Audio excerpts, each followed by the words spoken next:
বাঙালির 12 মাসে 13 পার্বণের মতো করে এ বঙ্গে সারা বছর ধরেই দেখা যায় হরেক মেলার ছড়াছড়ি। গঙ্গাসাগর মেলার কথা না হয় বাদ রাখলাম, এরপরেই রয়েছে বই মেলা আর খাদ্য মেলার নাম। এছাড়াও পৌষ মেলা, রথের মেলা, চড়কের মেলা, মিলন মেলা, আনন্দ মেলা, কত শত মেলা প্রতিনিয়ত অনুষ্ঠিত হয় এই বাংলায়, যে তালিকায় সম্ভবত 9তম সংযোজন পিঠেপুলি মেলা।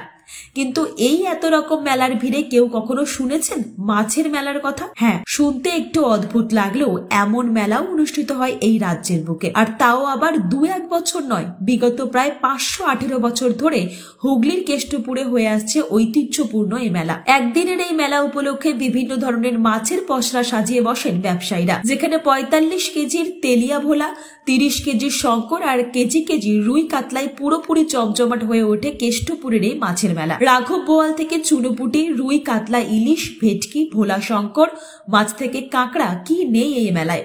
প্রায় সব ধরনের মাছ দেখতে পাওয়া যায় ব্যান্ডেলের কেষ্টপুরের এই মাছের মেলায়। চৈতন্য মহাপ্রভুর অন্যতম শিষ্য রঘুনাথ দাস গোস্বামীর বাড়ির পাশে বসে 518 বছরের পুরনো এই মাছের মেলা। একদিনের এই মেলাকে কেন্দ্র করে বিভিন্ন জিনিসের পসরা সাজিয়ে বসে দোকানিরা। আসলে এটা হলো উত্তরায়ণ মেলা, যা বাস্তবে মাছের মেলা নামে পরিচিত। দূর দূরান্ত থেকে বহু মাছ ব্যবসায়ী নদী পুকুর ছাড়াও বিভিন্ন সামুদ্রিক মাছের পসরা নিয়েও ছুটে আসেন। হুগলি ছাড়াও বর্ধমান, হাওড়া, নদিয়া, উত্তর 24 পরগনা, বাঁকুড়া থেকেও মানুষ এই মেলায় আসেন। এখানে 500 টাকা থেকে 2000 টাকা কেজি দরে মাছ বিক্রি হয়। এখান থেকে লোকে শুধু মাছ কিনে নিয়েই যায় না, অনেকেই আবার পাশের আমবাগানে ওই কেনা মাছ দিয়ে পিকনিকের আয়োজন করেন। সব মিলিয়ে শীতের আমেজ গায়ে মেখে জমজমাট হয়ে ওঠে একদিনের এই মাছের মেলা। হুগলি থেকে তরুণ তাঁতের রিপোর্ট, আজ বাংলা।